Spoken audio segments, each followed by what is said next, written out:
And we're live. Welcome back to another exciting episode of Blazing Banter with Fire Steve, the podcast where we banter about social media, firefighting, and I don't know, whatever my guest wants to talk about that on the day. And today we have NA Response Photography. Welcome in. Howdy, howdy. How's it going today? Good, and yourself? Oh, it's a day. like we were talking about in the green room, you know, like you said, it's a Monday. Yeah, and it's a Monday showing its true colors, that's for sure. It's funny, like with me working shift work, Mondays don't have that same, impact that they do with most people. Everyone's like, oh, it's a Monday. And I'm like, freaking, my Monday's a Wednesday and my Friday is a Tuesday.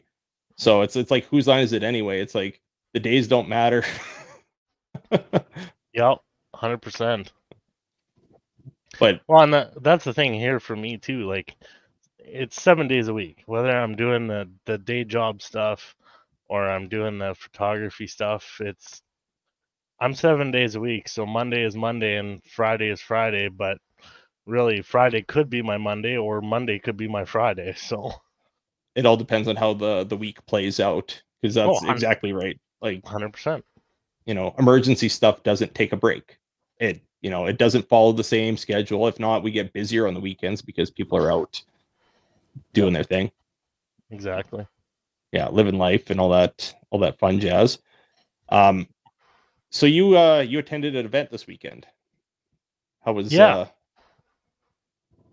you'd start off talking about, was it a demo derby or was it a Yeah, it was so the Saskatoon exhibition was on all last week, I guess, starting Tuesday, I think.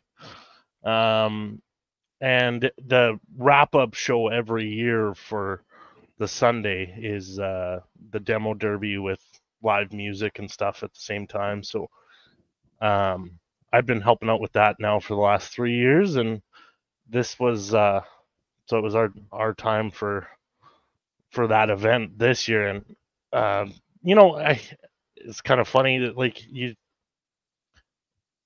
I think it's just that maybe the economy right now, but like we were only 10 cars for that event where we're normally 14 to 16 cars for that event. Oh wow. So yeah, they didn't have as many entries as you usually do. Yeah, so part of what I do for them is I do just track safety stuff. As well as this year I took on another role doing some photography stuff as well. So Kind a of little over 1,000 photos that I took yesterday, all while walking around. And let me tell you, I was paying for it today. I need a new pair of boots. Well, that's the thing. Footwear is super important, especially, you're out on the track, you're out and about. If you don't have proper footwear, frick, man, you'll feel it. Well, you gotta love a good old pair of cowboy boots on some asphalt for 12 hours.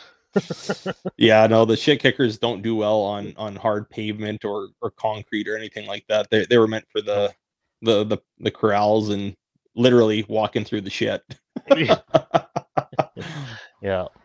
No, that actually makes sense. Talking about the Saskatoon exhibition, if I could talk my words, big words. I know. Freaking think about it. It's like my tongue tries to get dyslexic on me. It's all right. We are all born with speech impediments, so yeah, some of us still have it. Well, it's funny, and before I squirrel, because I was about to go on a side quest, and as I'm starting to go on a side quest, talking about the side quest, so I'm going to go back to the original point of the Saskatoon exhibition before we squirrel and go on an adventure out to fucking Uruguay, because that's when the Fringe Festival, they do the Fringe Festival as well, right? Yeah, there's a lot of overlap days. Yeah. Okay, so a friend of mine, Nautilus, she's actually the one that crocheted the infamous pickle. She did the Fringe Festival. She had a booth set up there, and she did it last year, and then she was there again this year as well. And I think she's been enjoying it because she's really been trying to grow her business. So shout out to Nautilus Fiber Arts out of Swift Current, Saskatchewan. Hey, Saskatchewan strong, baby. Saskatchewan, eh? Oh, geez. You haven't seen my my Darcy from Saskatchewan bits, have you? No, and I'm good. I'll send some to you later. Oh dear. At least I got some bedtime watching. If I could, I don't know if I could reach it right now. I've got a Pilsner hat. So I do this. I did this thing. I haven't done it in a while, but I played this whole like Saskatchewan character, and somehow we determined that everybody in Saskatchewan knows a Darcy and or a Raylene. Those are the two like quintessential Saskatchewan names. I can't even say anything because I'm related to both. Score. So Yeah. so yeah, I kind of take a step away from like doing more of the comedic skit stuff. Like I used to go live quite a bit and wear a bunch of different hats and whatnot. And that's kind of how the whole pickle thing came to be, is prop comedy. But as things evolved and got more into like the educational or informational content, it's just like you only have so many hours in a day and there's only so many videos a person can do. Yeah. And even if you can do them all, if you start like just posting everything, I find like it just, the algorithm can't make heads or tails of it. And it's like, we're just not going to push anything that you're making now. Yeah, and we could go on a whole tangent about algorithms, but it's that's exactly it. I mean, you got to stick with the algorithm, and if you don't, you're SOL. Well, I think it's interesting because I kind of go back and forth. Like I know if I stick to one content, like if I just do the fire stuff, like, and it's more specifically the wildfire stuff, that seems to be like I found myself into that little niche. If I Yeah. just do that, if I just did like wildfire updates, wildfire information, all those videos seem to do well. Right. But I get bored. I mean, it's the squirrel brain. I want to do something different. I want to have a little bit of fun, and I do like it delivering the information, and I have fun making those videos. But sometimes I just want to goof around and make a funny video, and that's where I think it's both a gift and a curse, because a, it's you, you're not sticking to one thing, but at the same time too, people get to know you. So that way, if content changes, and obviously, hey, winter comes along, there's no fires, or there shouldn't be. So then what do I do for the winter time? Do I just hang out? It's like, no, I'm going to find something else to make content about. So I found, and as an overall thing for anybody who does social media, make yourself the niche. Like don't pigeonhole yourself to one thing. Yeah. Give yourself a broad spectrum. I mean, we can kind of, if you have a business or if you have a certain thing where you're like, I just want to promote this one thing, then stick to it. But I like the whole fact that we get to know a person through the content that they make. Yeah, absolutely. I mean, it's going back to your point of there shouldn't be fires in the winter. We might as well hit all the cues and fill out all the algorithm forms today and hit the climate change activists while we're at it. That I in today's day and age, yeah, maybe fire content is 10 months out of the year now, or maybe it's 7 months out of the year. Like you can't pigeonhole yourself, like you say, to that one niche part of content. Well, and I think, like you said, because some people will stick to that one thing and they'll be like, hey, I just want to do this one thing. And I found like historically, those accounts typically do better, but I guess it all depends why a person comes online. Yeah. If you're, when I first started, I came on as just like a break for me. Like this was my escape from reality. And for me, it was like, well, I just want to do what I want to do. And I kind of stuck with that, even if I knew deep down, like, okay, if I just did the one thing, everything would blow up a lot quicker. But I don't know. I find you're in it for the long game. And then, because you think of some of the viral videos, people have accounts that blow up. Like, in recent history, our friend, the Hawk 2 girl. But it kind of goes back to the whole Simpsons thing. Like when Bart does is the I didn't do it, boy. And like when you're only known for that one thing, you could like all the doors open up for you. But then after that thing's faded, like once that thing's finally, it's hit its crescendo and it's on the downswing, and those things come down hard because it goes from like everybody's laughing at it to the point where like, holy fuck, hey, we get it. It's overplayed, next. So then as we go through those cycles, okay, if you're only a one hit wonder, that's it. Whereas if you can show that you do different types of things, people get to know you a little bit better, and then you're going to be there for the long haul. Like I think of some of the bigger YouTube channels. Some of those people were doing that stuff for years and years and years before they had anything pop off, and before they their channels blew up to where they had millions of subscribers. Yeah. Yeah, absolutely. And I think that's, you got to capitalize though too. Like for instance, if you take Hawk 2 girl, and you look at what she's done with her air quotes 15 minutes of fame, good on her. Like she's set for a Absolutely. while. Like, And I don't knock that at all, because the thing is too is you're that's your identity going forward. Like oh, everybody knows 100%. that, like that she's gonna live with that. So absolutely capitalize on Yep. that. Take full advantage. Like uh is dropping everything that you did in life and going to LA the answer? Maybe, maybe not. But I think if I guess the trick is you have to be able to start working on your next game plan before your 15 minutes run up. Because if you can start promoting the next thing as you're still in people's minds, then people are like, oh, okay, what are you doing next? And what are you doing next? And then hopefully you just kind of keep riding those waves into eternity, or until Yeah. you're done with it. Yeah. Yeah, I don't know. It's frustrating. It's a fickle thing. So like social media in general is just it's a whole quagmire of stuff, and we're still learning and we're navigating this thing as we go Yeah. along. The biggest thing, and even too for going into the emergency services side of things, like how the landscape of that looks now, like how, and you get it. We have a lot of old timers. We have a lot of people that are old school, and I mean you see it in the oil field, but I also see it in the fire service and anything like that. It's just like, no, we don't want you doing anything to do with social media whatsoever. And Yeah. I get it where things can go sideways, but the biggest thing is that utilizing it for its benefits. Because I think the common misconception is it's all bad. People are just sharing incidents to their feeds all the time. But if you can show where the benefits are, and this is how we reach people now, how often do most people are watching content on social media now than conventional television? Yeah, and I mean, it's the times that we're getting into, right? I mean, I that's where I think a lot of departments, oh boy, we're gonna start here already. Um, I think a lot of departments need to embrace the fact that social media is here and social media is not going anywhere. Absolutely.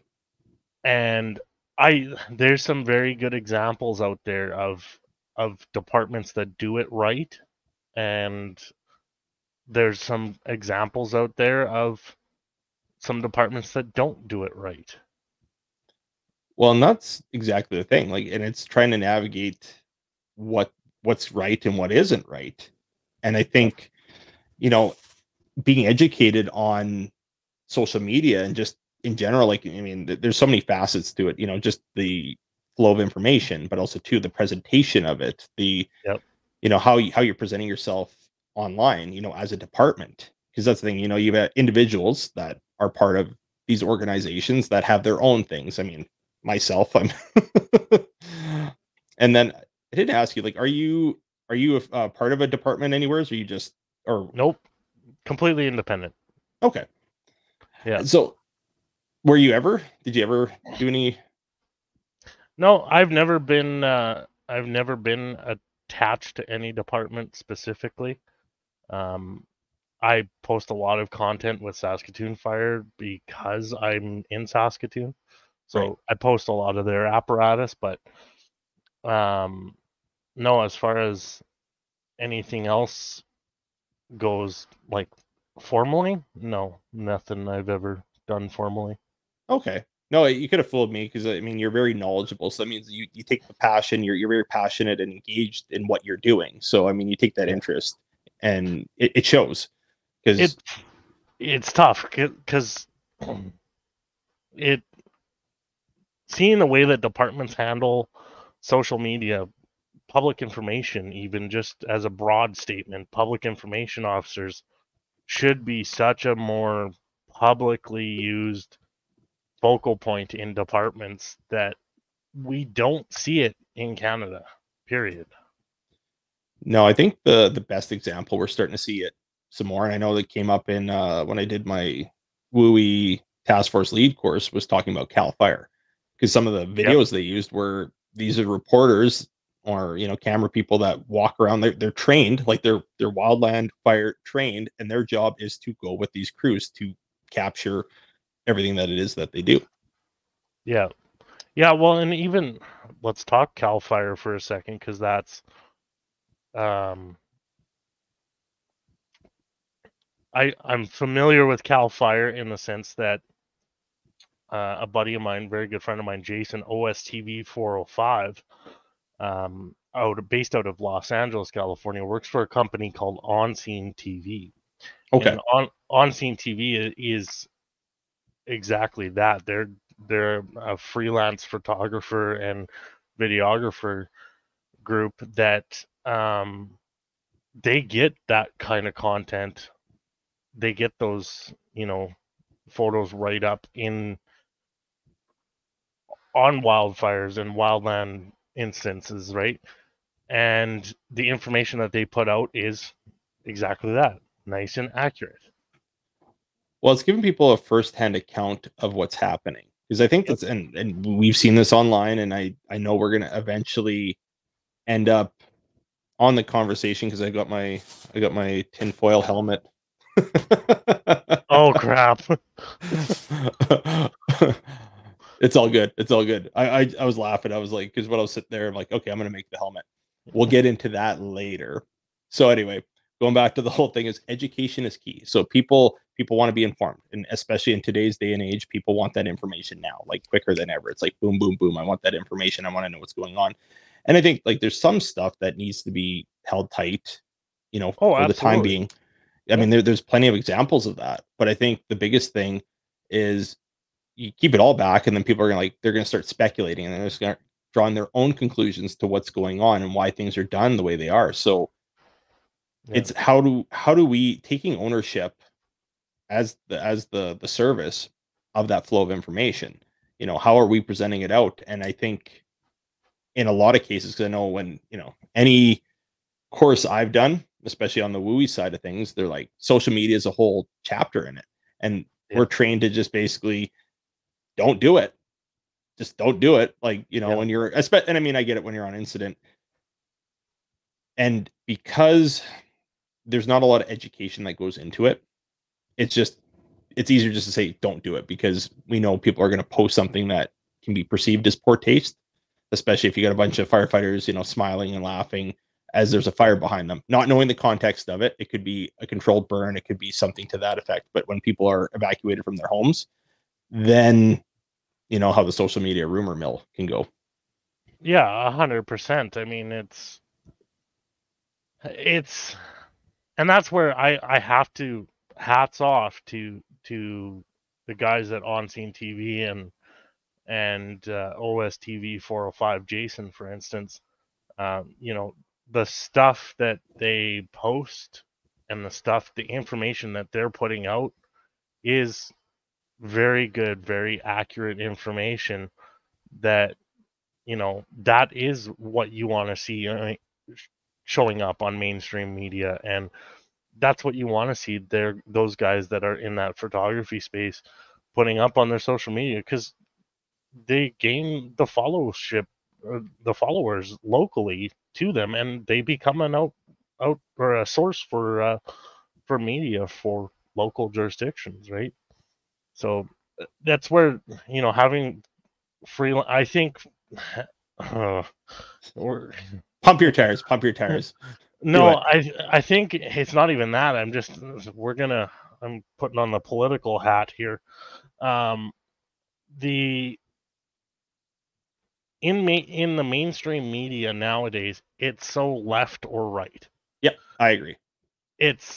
There's nothing in the middle. There's no, just a news organization.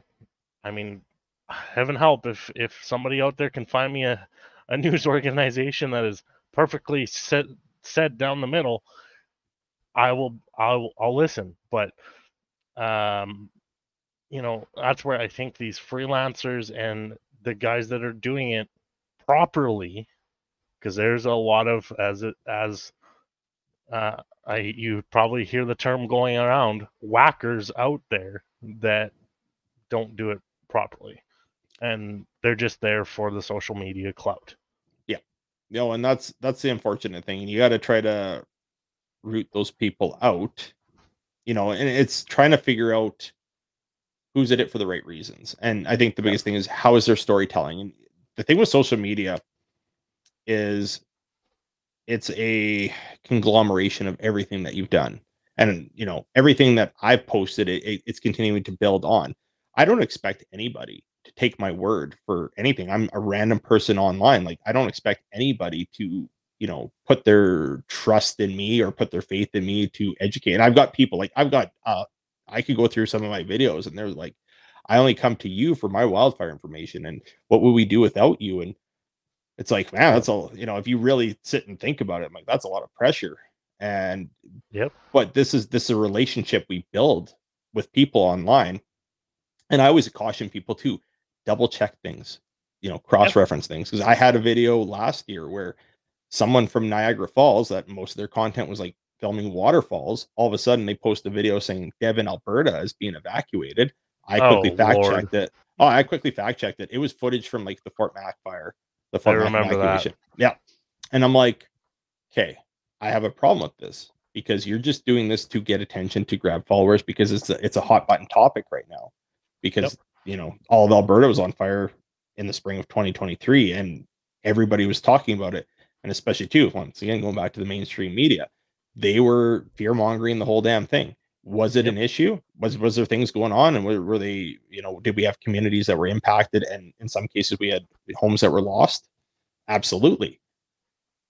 But it wasn't, this whole like, I think some of the headlines were like, Alberta's on fire.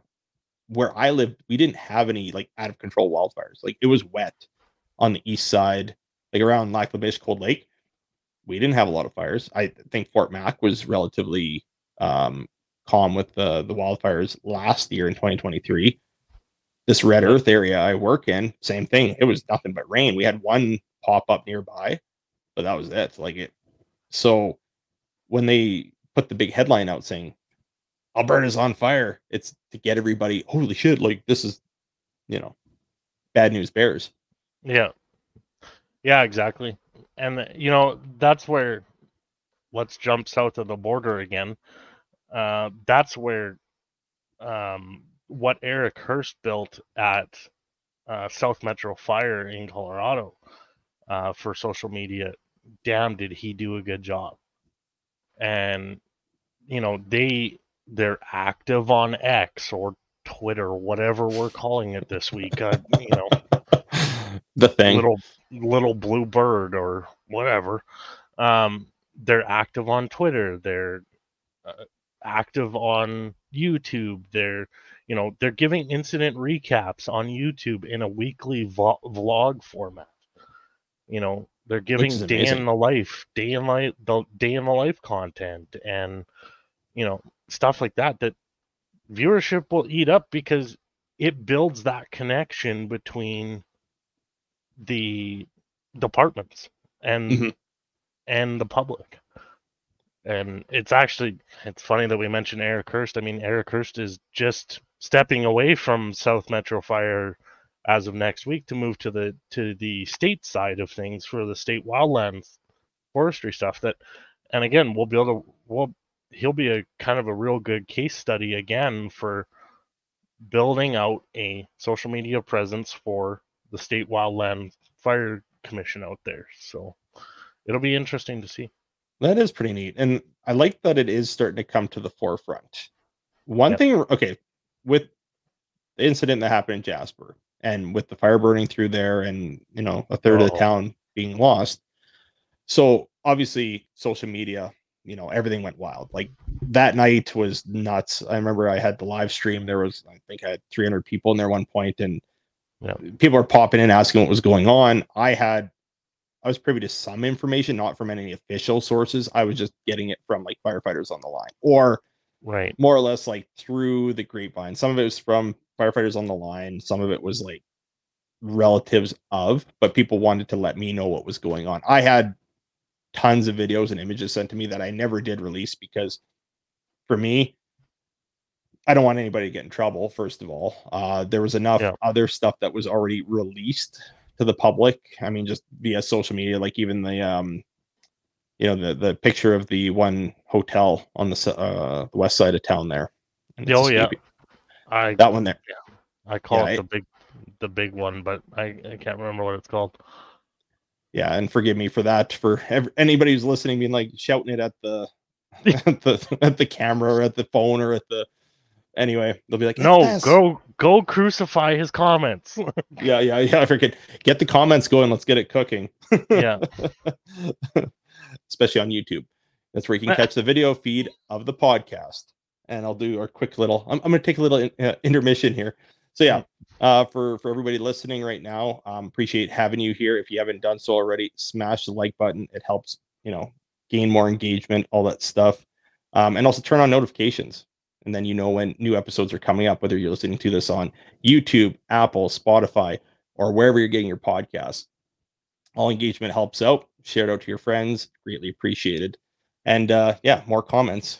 And tell me exactly what the name of that lodge was moving forward. So that became an iconic picture because everyone's seen that. And then I was getting, everybody's saying 70% of the town had been destroyed and 80%. And then there's people that are saying that the whole place was gone.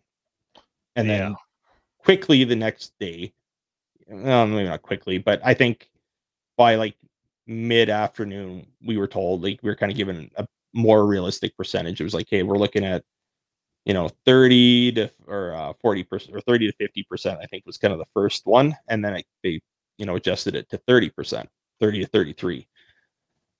Reason why I'm bringing all this up is the Parks Canada Facebook page, their social media was very active. They do an excellent job at releasing the information, because I listened to both the provincial address from Danielle Smith and the rest of the Todd Lowe and all that, anybody who was involved on the Alberta side, and then from the address from Parks Canada and also the town of Jasper.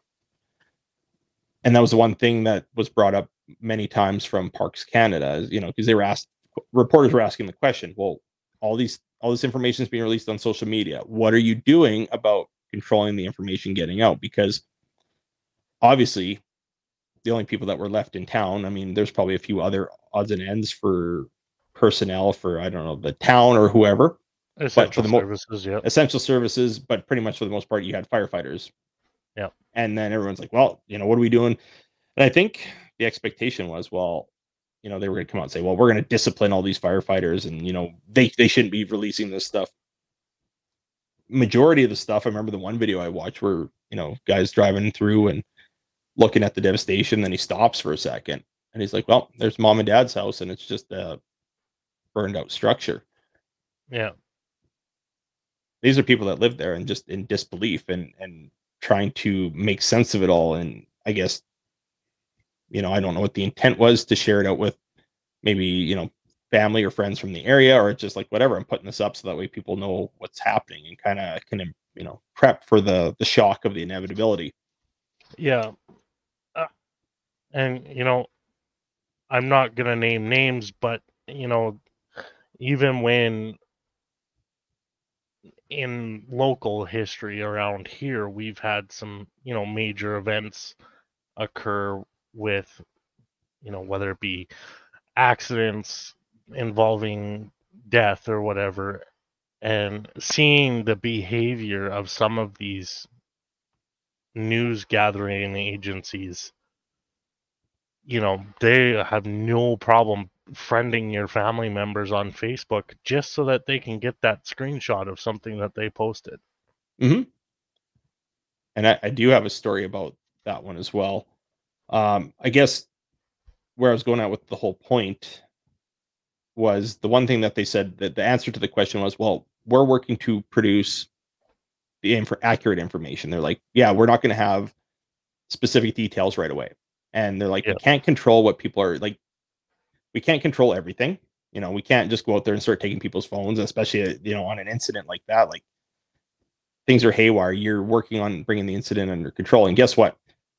For the most part, most of these firefighters are going out doing their job. It's just when you're in that situation, and I can speak from experience from when I was up in Paddle Prairie, you're taking shots of things because you're still in shock of you can't even believe it yourself. Yep. Now, am I going to, put the phone down or put the hose line down to pull up the camera and start recording some stuff? Absolutely not. If you got a job to do, you're going to do it. It's in that in between time where you're kind of standing and waiting for something, or maybe you're driving from point A to point B, not yourself. You're in the passenger seat while you're in transit.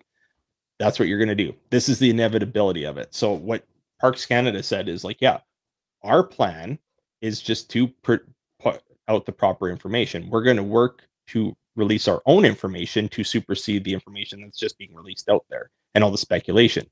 So Yeah. their whole take was, if we put the information out there, we're going to own it ourselves. We're not just going to huddle this stuff together and not tell anybody anything. We're going to put information out there as it is, but we're going to make sure it's accurate, up to date, that we're putting out something correct. We're not going to speculate, with the hope and the goal that people go, okay, I'm not going to look at the community rant and rave page. I'm going to listen to the official source, with the goal that, hey, look, people are going to tune in and they're going to not, get into the rumor mill side of things. Yeah. 100%. I mean, it's, yeah, you and I talked about this a little bit, in DMs and whatnot too, that, you know, we both said like Parks Canada did an amazing job at regulating what was going out for one, Mhm. but at the same time, giving frequent updates and updates are that we're providing, you know, pretty accurate info as to what was going on, right? And I think that there's something to be said there that, you know, going forward, I think Parks Canada has kind of set a precedence of what we should be trying to expect to get from these organizations that are handling these wildfires. Well, especially from the information aspect, because even last year when I was up in Fort Smith, because it was still we were in the park because it was a Wood Buffalo National Park, so it was still a Yep. parks information officer, and they were releasing the information even too. Like, they weren't not releasing our photos, because actually, uh, funny story there. We went up, and then so the one thing they would do, you get every day, you get an incident action plan, the IAP. So they would Yep. have this printed thing, but they had a little contest. So people who were out working would take photos. They're like, yeah, take photos, send them into the information officer, and then he or she will pick the best photo, and it will be on the cover of the IAP, or what, basically they're going to pick a photo. If it's on Yep. the cover of the IAP, you win a prize. So it was a neat little contest to see who could get, some of the best shots. Yep. I was on the cover of the IAP the last day I was there.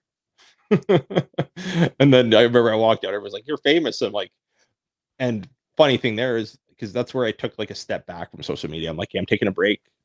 And then I went up to Fort Smith, and I didn't allude to any of this stuff at all. But there's a few people that recognize me from being on TikTok. And actually, the information officer was one of them. I remember I walked into when I was checking in, when I walked into the command post, because the guy I was taking over from, he had submitted a picture and he was wondering about his prize. So then she walks out and she's like, do you make TikToks? I'm like, yeah. Because at this point I was like, I'm like, I don't want to, I'm like, I don't want to be known for this at all. And she's like, oh my God, I see your stuff all the time. So that was funny. And then, yeah, then there was other people that sent me messages, but internet was spotty up there, and I was just enjoying being there.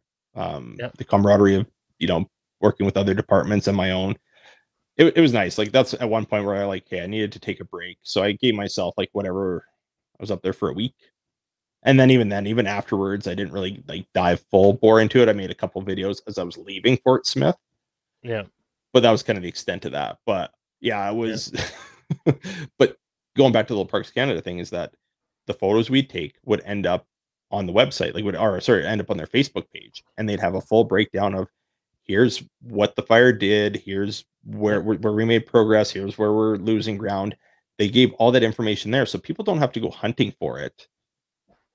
And I think that's what the most important thing is in going into what you do, and just having, the photographs to go along with it, and just having that information, that full package, so that way people can understand what's happening out there. Yeah, and that's one thing that I make very clear to everybody is that I don't do it. I just do it because it's a passion of mine. It's something that I like to do. Mhm. It's not, and I've had that. It's kind of been a developing passion for a while, but I don't do it to make money. Like I'm not in it to make any sort of monetary gain out of it. I don't have my YouTube monetized currently. I don't have my Instagram monetized or my TikTok because I'm the little guy on TikTok in this chat right now. But Hey, uh, I'm the big guy on the chat, and I'm not monetized on TikTok either. Contrary to the conspiracy theorist popular belief that I'm getting paid to make content, but that's a whole other thing. But yeah, yeah. By the way, what'd you spend your $32 on? um, what did I spend my $32 on? I think it's still sitting there. I think I redeemed 10 of it to so I could gift people on their lives. And then I think I might have gotten actually that you seen my video with the Mary Browns, Yep. the Big Mary combo. Yeah, that's where it went. I bought the Big Mary combo with the taters. That's where No, it went. Oh, and a went chocolate to bar. went to a good cause then. Yeah, yeah. Who doesn't like chicken? Like, Cue soundboard now. Where's the Yeah. chicken button on here? So that's the thing. Like, I think the big misconception is, yeah, we're making, it's for that purpose. And the thing is, too, is people, especially if this is what you're doing for your livelihood. I mean, for myself, social media is not my livelihood, even though I spend a fucking shit ton of time on it. No, not at all, Steve. Not at all. I mean, we're here tonight too as well. It's like, what are you doing with your podcast? I'm just doing it because I like to do it. Yeah. Uh, It's 10 to 11 at night here, and we're sitting here recording a podcast just for the fun of it, right? Hey, you know what? If not, we would have been on a live stream bullshitting anyway. Yeah, that's true. So I think it's opening up opportunities in other ways. So I think that's the big thing. And like there are certain, like I've gotten a few little bits of monetization here and there. Like I won't say I haven't made any money. I definitely, if you're going like dollar for, hours for dollars or whatever, I'm probably making 50 cents an hour. Actually, no, fuck it. I guarantee you, if I was getting paid for all the time I put in from the time I started till now, we're like 10 cents. So it's not a lucrative thing, but Yeah. at one point it does transition from, okay, I'm just doing this because it's something to do, to the point where you're like, okay, well, maybe I can actually craft this into something. Yeah. Now, am I ever going to get to the point where like, I'm putting out information on fires and fire safety and it's like, oh, this is behind a paywall? No, never. That'll never be a thing. This is information I think people can benefit from. For myself, it's because I'm passionate about what I do as a firefighter. And Yeah. here's the thing, like I'm part of a paid on call department, so I get paid for when I'm on fire calls. As many departments are starting to go to that model because it's just hard to find volunteers, straight up volunteers. Yeah. But and I mean, I work in the oil field, so I make decent money there too. So it's not a thing where I'm like, I'm on here to make money. Now, the goal is, hey, if you can monetize it through views, and ultimately that's the way. Like for myself, and everybody has their own way of going about it. For myself, I would rather do it through, views and getting paid, through a creator fund of some sort, which that's why one of the big reasons why I'm pushing this podcast on YouTube is it will help with that. Yep. The other part of it as well is, just uh, basically having a little bit of, I've said it before, where if I could take my family out for dinner or something like that, like get a little bit of money to Yeah. do that sort of thing, like Yep. that's kind of where the goal is. But Play yeah, money. like exactly. Yep. But yeah, it was never a thing where I'm like, okay, I need this to, and this is a certain type of content I want to make. But yeah, I'd rather do it through views, and then also just like brand stuff. Like if a company's like, hey, we want you to make a video for us, or we want you to be the face of what we're doing. Absolutely, because hey, it's a for-profit business, and I'll absolutely do that. But I mean, I'm going to get compensated for the time I'm putting in, like anybody else does. Yep. Actors get paid for doing ads, so why not? Somebody who's a content creator. Well, like the content creator, the millennial farmer says, I'm just a paid actor that plays the millennial farmer. There's some truth to that. I can vibe with that statement because I even think of myself. People, we play a caricature. Some people outright play a character online. I like to think of myself as a caricature because it is me. You have this conversation with me in real life, and that's what I like about doing live streams and even a podcast like this is we can Yep. have a conversation. It's not about being fire Steve.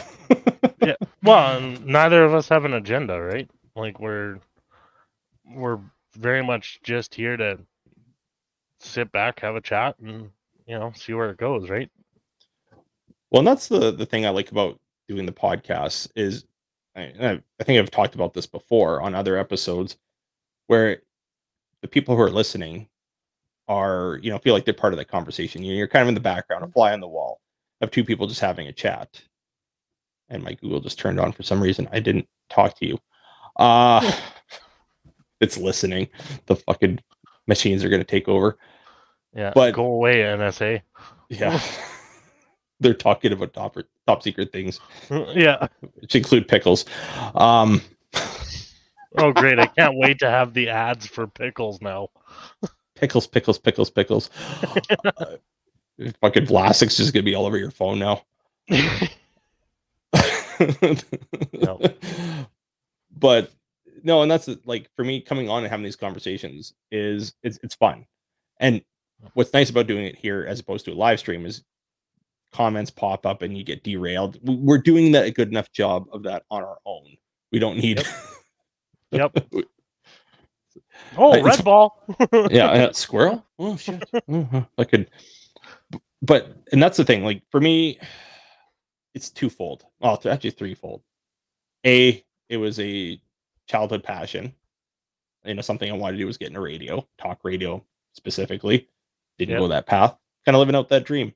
Cool. B, get to have chats with some interesting people that I would never have otherwise. Yep. So I think it opens up the doors in that. So I mean, that's if we're gonna call it a selfish part, that's the part for me where it's like, okay, cool, I get to have chats with some interesting people. And the third thing is, what was the third thing? Fuck. Uh-oh. The Monday strikes again. Yeah, and there goes the squirrel. There's just float away. Yeah. Shit. Now the worst part is when you get to that point, you're like, the more I think about it, the less it's there. Yeah. No, I think you're exactly right. I mean, I'm just a guy that, in high school I picked up a camera and said, hey, this is actually kind of cool.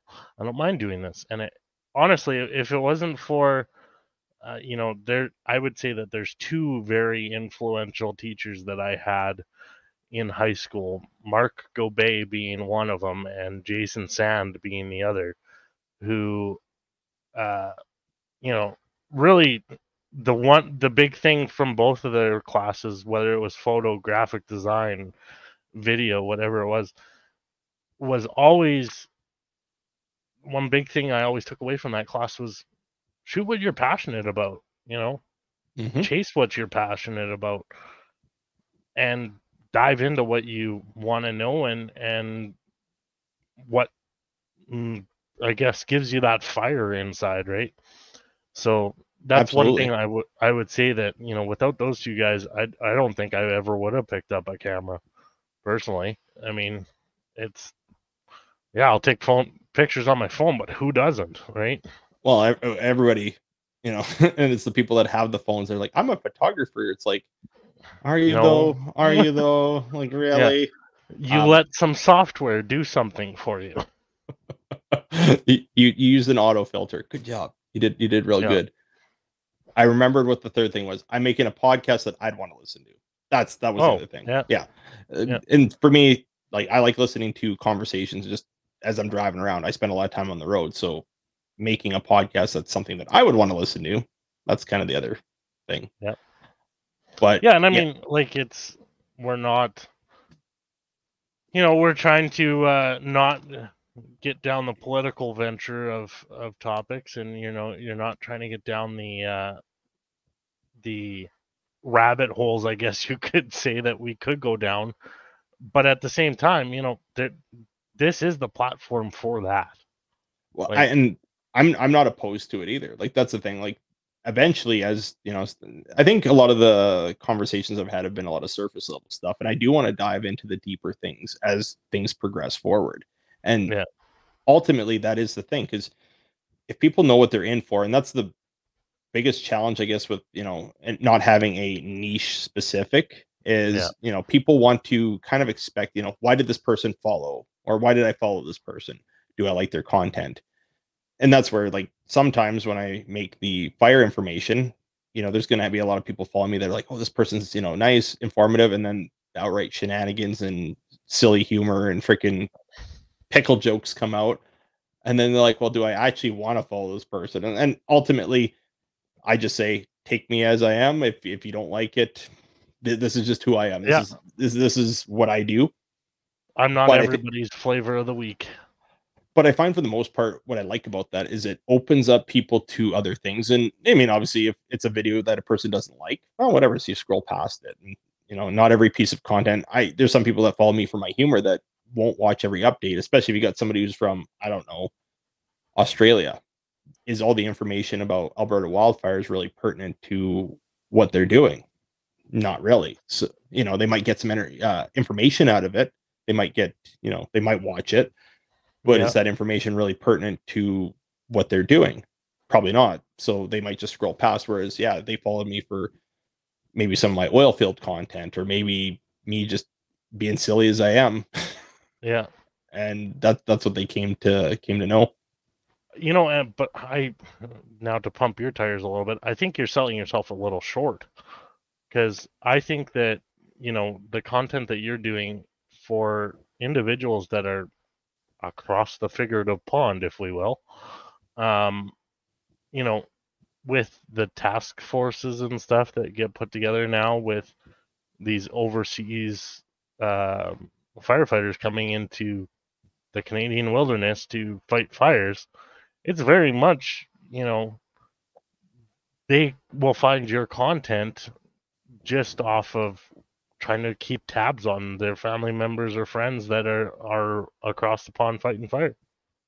Which I've got a real life example of that. Like, I think I mentioned it last night when we are in that live, but I'll bring it up again to the other listeners that clearly weren't in the live.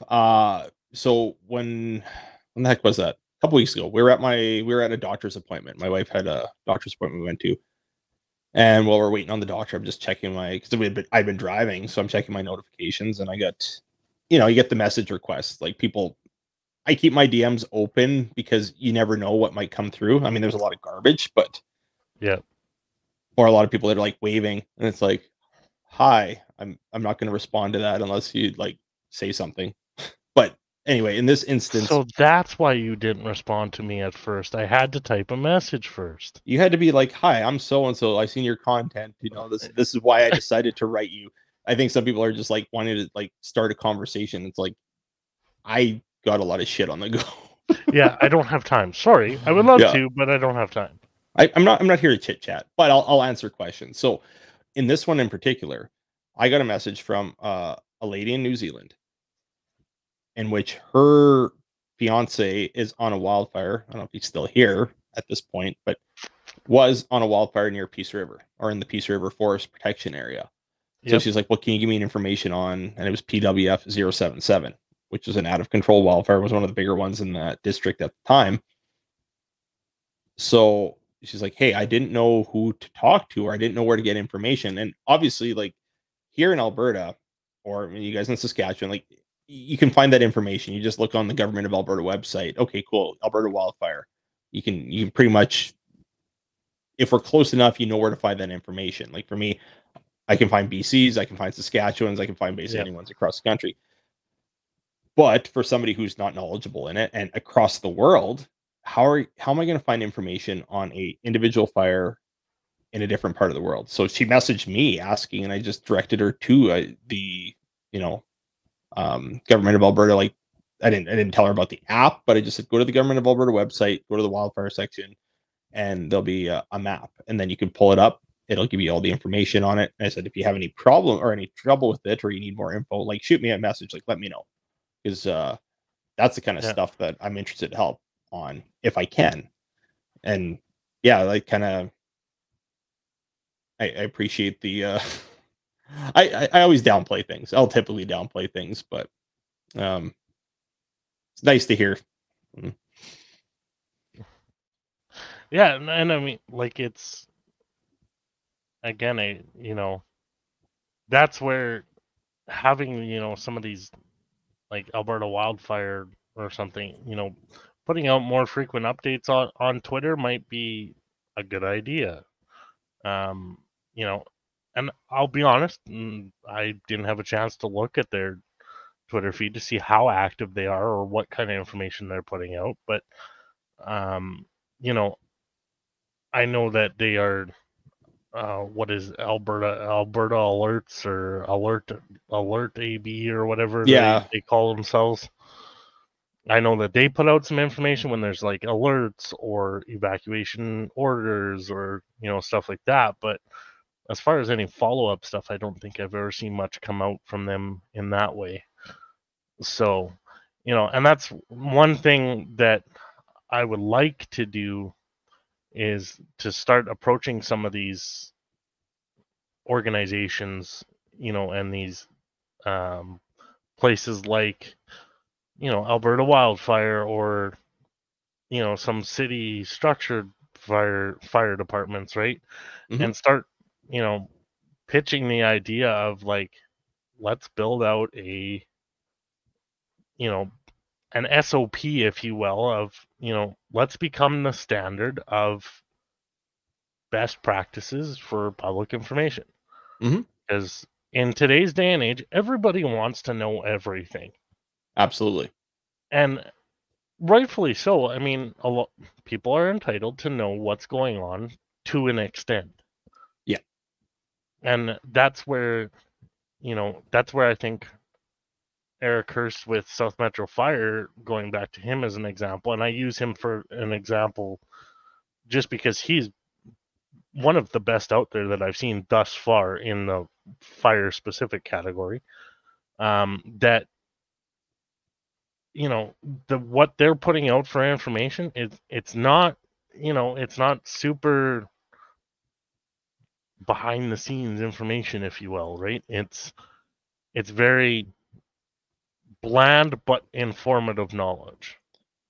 and that's what people want, I think, for the most part. Like Yep. yeah, if you can have the graphics that go with it, because obviously people want these fantastic images. Yeah, And i give think me i some think images, yeah. it is a twofold approach, because I think of a lot of the content I make, and I'm branching off. I'm using videos from other people to help Yep. emphasize a point.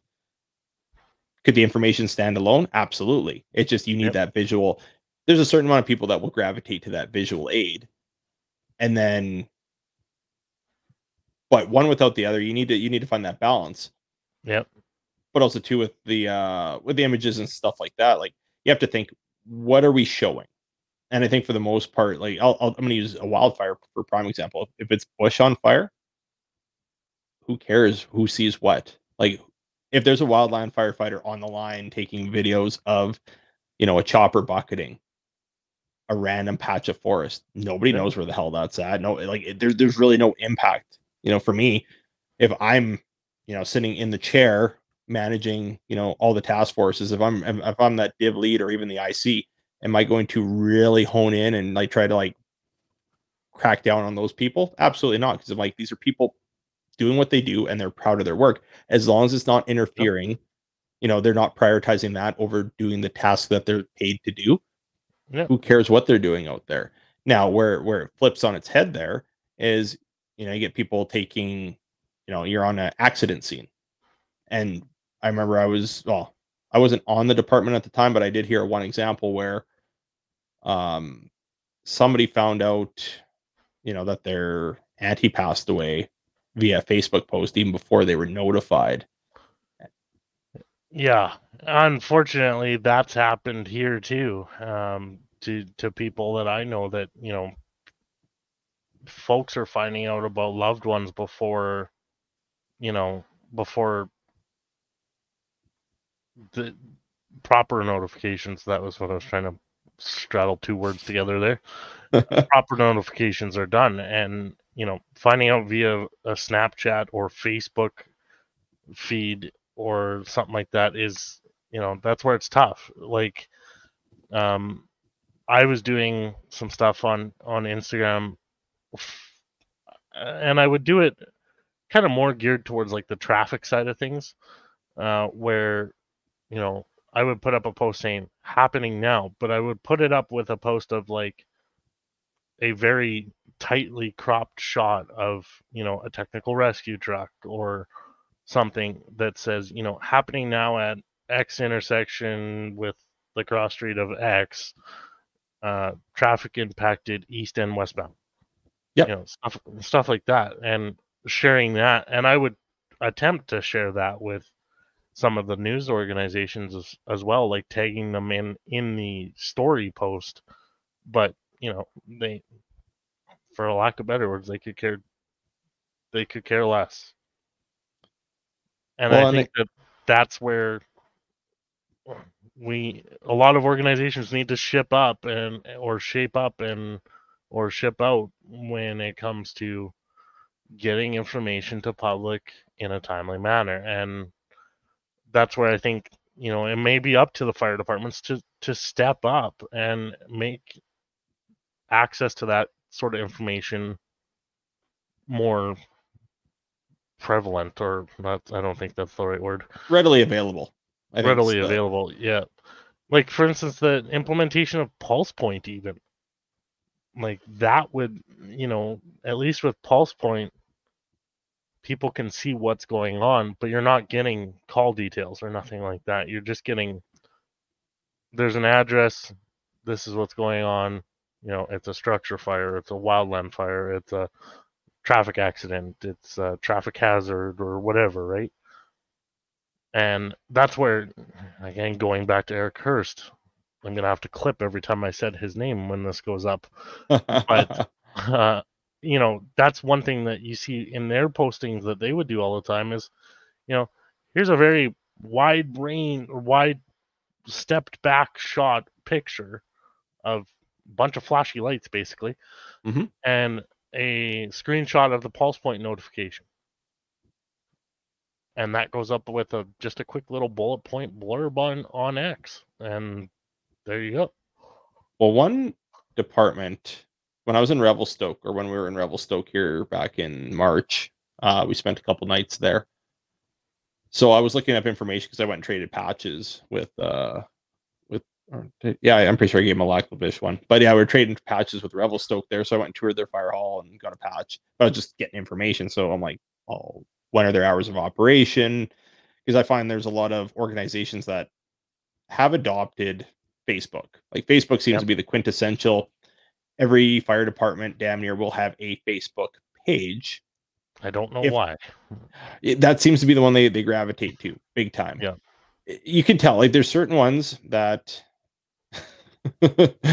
and I feel like our department is still very much like, here's the website. Here's you Yeah. can you can Google it. we have very limited social media, and that's why, like, for myself, I've never identified as a member of my said department. I mean, even though it's pretty easy to put two and two together. But the big thing is like, I'm not a representative social media wise. If they asked me to, or if Yeah. there was something, and I mean, these are the conversations I want to have based on, hey, like, this is stuff Yeah. that's beneficial. But anyway, in Revelstoke, anytime they get a call, it's put on their Facebook page. Not like super detail. It's just 3:23 a.m.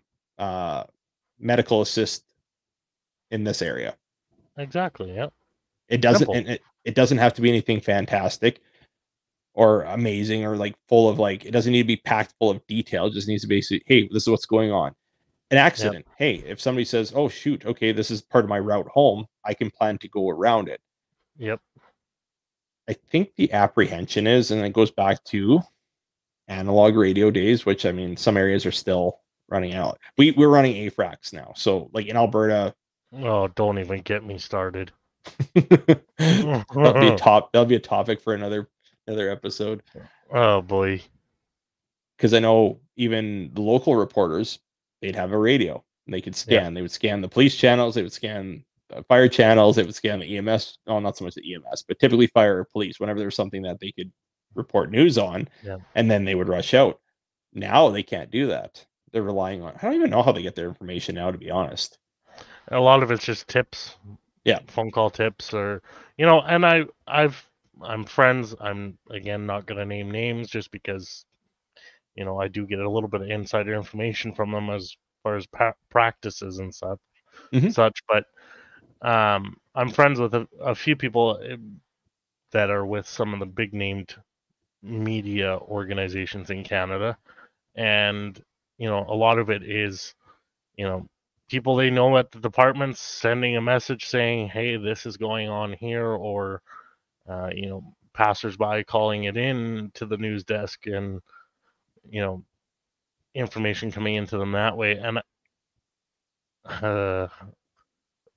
what I will say about media having radio access and stuff, I think that when it comes to fire related calls, I think there is a place that is a good is it's good for media to have access via to at least hear radio calls, right? Not obviously not having the ability to transmit, but Mhm. for media to at the very least be able to hear fire departments, I think it is something that was a bit of a swing and a miss for a lot of those organizations. But I think, you kind of brought it up with the pulse point thing, and I'm not familiar with that system, but I'm kind of picturing it like our I am responding, but for, or is it different? um, it's been a minute since I looked at I am responding. But yeah, Well, basically, okay. the I guess concept's very much the yeah, same. Yeah, absolutely. like the concept is there's a location, there's a type of incident. That's it. Like there's no other details that go along with it. I think Exactly. I'm responding can be programmed to do so many more things. Like I listened to a podcast with Jamie Coots. He's got his own. Everybody's got a podcast nowadays, but he's been doing it for a while.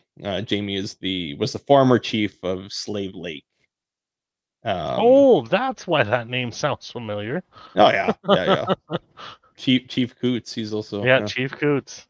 So he was at FDIC and he did a Yeah. podcast with the guys that made I'm Responding and kind of how that all came to be. Mm-hmm. And there's so much detail that can go into that. So it was a good listen.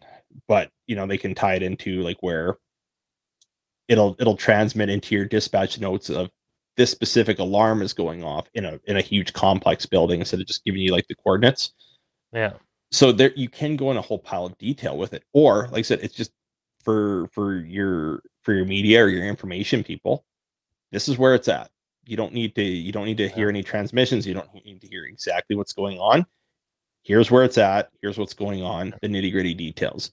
Then it's up to the individual to be like, hey, is this something that I'm going to go down there and report on, or is it something that I just need to put a post up saying, oh look, there's a traffic accident at 101 Street and 92nd Ave. Yeah. It's But I think the big thing is, and we've kind of, we've been talking about through this whole episode, is just getting that information to the people. Because if you can paint that picture for people, then they're satisfied with that information. They're not going to start drawing their own conclusions. They're not going to start digging on Exactly. their own. So if you could have one reporter show up versus 20 standbyers just watching what's going on, Rubberneckers kind of being like, hey, what's going on over there? It's like, just let us do our job. Yeah. Yeah, and I think that's also too where, you know, I think freelancers need to be in the Canadian markets anyways. I think freelancers need to be looked at for a lot of organizations as well. Just to cut out that left wing, right wing crap, right? Um, and I think it needs to be done right for one. But I mean, in the same sense, it goes back to that whole thing that, you know, if you as an organization, as a fire department or um, as a, park service or whatever, can put that information out, well, then it's, you're not leaving people guessing. You're not leaving it Yep. up for interpretation. So I think that's one thing I think needs to be pushed forth. And it's funny, as I look down, I get a notification from Radio Yag Scanner Radio on X. Like, Yeah. that guy that runs that, power to you, buddy. Like, I applaud you. That's a good thing to do. And I think that we need services like that, or at least organizations that are willing to get on board with getting a more formal public information office out there. And I mean, I don't know how it is with or I don't know how it is with you guys out there, because Alberta gives me a headache, so I don't really pay attention to much that goes on there unless I'm asked about it. But I know here, at least with Saskatoon specifically, you know, the stuff that SFD does put out is like they put out very bullet point style news releases, but it gives you that just enough of a blurb that, a guy gets the points of what's going on. Now, the only thing that, and it's not just them, it's a lot of places, they put out good information, but they put it out a week later. Yeah. Where I think, you know, that's where it becomes frustrating. I think because I'll bring up this example. I thought of it as you were kind of talking about it. You're just going about your day in your house, and then you go out on the deck with your coffee, and then boom, holy crap, there's a big ass smoke plume out there. What's going on? Well, or has anybody called this in, or what's going on? If you can open up your phone, because I mean, uh, you're gonna find more people with access to a phone and social media than less people nowadays. Where Yep. there are some people out Or there. I mean, my grandpa doesn't have a phone, doesn't have a smartphone, and doesn't do social media at all. But that's the minority. I yeah, would say, like, we're probably looking in the high 80s, mid to high 80s of people, percentage of people that have the ability to whip open their phone to whatever platform it is. And I find a lot of that is found on your X, Twitter. X gonna give it to you. On the X's and Twitters, which I was on Twitter years ago, like with my own personal name, and then I got, actually, it might even still be out there. Anyway, I haven't done a Fire Steve Twitter, and I'm like, I don't think I want to, just because of the whole political. Like, I deal with enough politics and see enough of that shit on TikTok. Do I really want to see it? But updates would be a big one, because that's one thing that I kind of yeah, lack on. Everyone's like, oh, I seen this update on X, and I'm like, yeah, I guess it would be beneficial. So I mean, I'm humming and hawing on that. It's like, do I need another fucking thing to do? But here's the thing: if you have that capability as a person, hey, yeah, there's a big plume. I don't know what the hell's going on. You open up your phone. Oh, okay, fire department's responding. yeah, That's all you need to know. It's like, okay, cool, it's being taken care of. yeah, And then you go about, you finish your coffee, you go back inside. yeah. Absolutely. And you know, again, I haven't really looked in recent history to even just to see what Saskatoon's been doing, but um, you know, they're you know putting the information out there so that um the public has a person that they can send an email to Mm-hmm. from the department or something with those questions of whether it be community safety or whether it be fire prevention in their home or stuff like that. Like it goes back to having that person in place or those people in place in a department or whatever or organization that can put out that information accurately, right? Well, and I don't know if have you heard of the Safer Communities TikTok? I So, have, yep. okay, they're one of the first ones that popped up on my feed, like when I first got TikTok, because I was searching up oil field stuff and firefighting, so it Yep. kind of became one of those natural things. And that's when their account was fairly small, but I like the premise of what they did. They took all their Yep. emergency services in the community, more so prioritizing on like the RCMP and peace officer side of things, but they do incorporate some fire. Don't know if they incorporate EMS, but either way, it's a platform where they can make content and then people ask questions and then they can address the questions about, hey, maybe there's, people got a question about, is this legal? Is this like, can I do this? Can I not? Yep. And then they give a full explanation of, hey, this is, but if it's done in a certain way, no, you're okay if you do it this way, but if you do it this way, no, that's an issue, Yep. because you're engaging with your community members. And then what that does is it kind of like permeates elsewhere. And then you start having other people learning because they're based out of Camrose, as far as I know, or kind of in and around that area. Yeah. So for them, it's Alberta. So if if it's a law there, unless it's a bylaw specific to that area, somebody who's up in Fort Mac would be like, okay, that's a law here too. And you get that education. But you have a face, you have somebody to interact with, and that's Exactly. the number one people want. Is the problem is when you have a faceless organization, it's very tough to like build that relationship and even put your trust into, because it's like I don't know who's behind that. Whereas you see a face, and I think that's where like my stuff is done well, because people associate me with, oh, hey, I'm going to get informed on fire stuff. Yeah. Hey, I'm and that information guy. and I think even like what you brought up about the freelance side of things, so it worked really.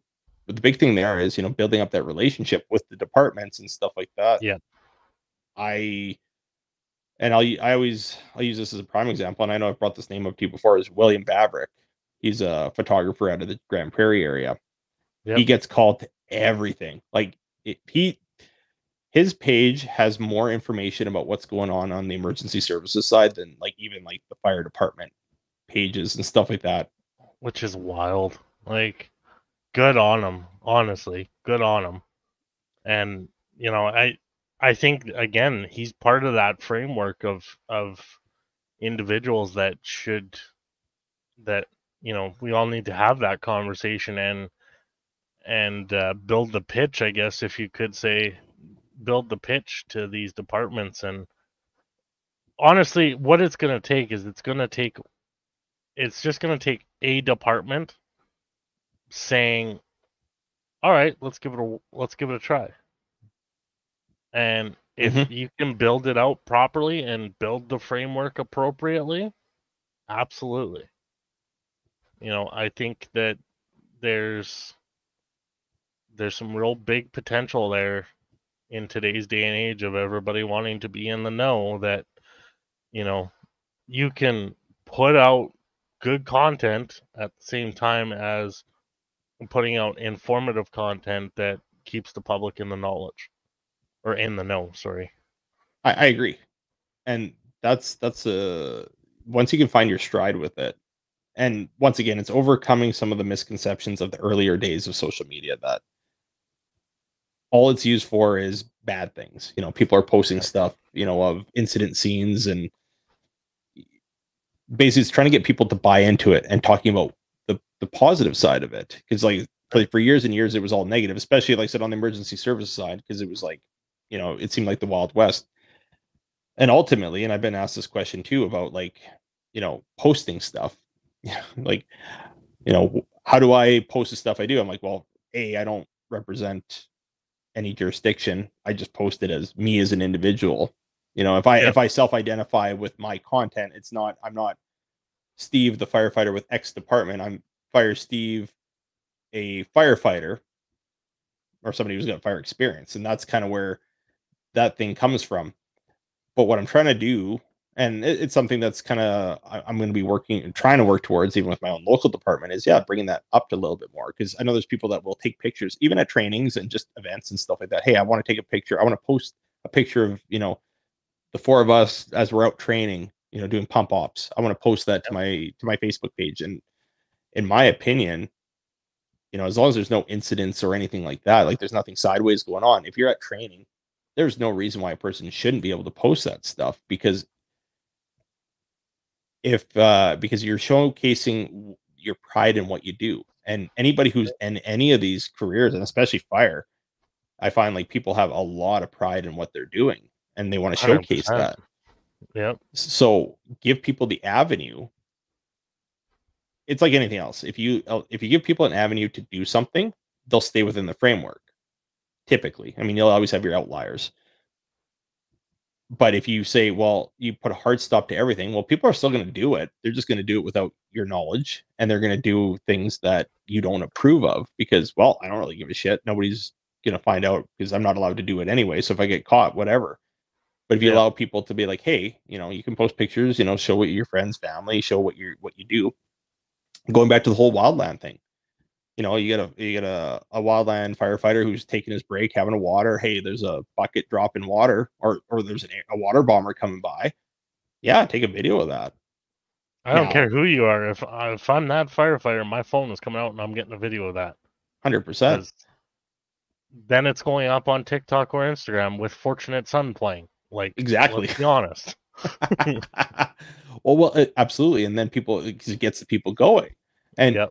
the interaction, the engagement from it, it's exciting, and it showcases, and a lot of times it's positive engagement. It's like, yeah, thanks for all you guys do out there.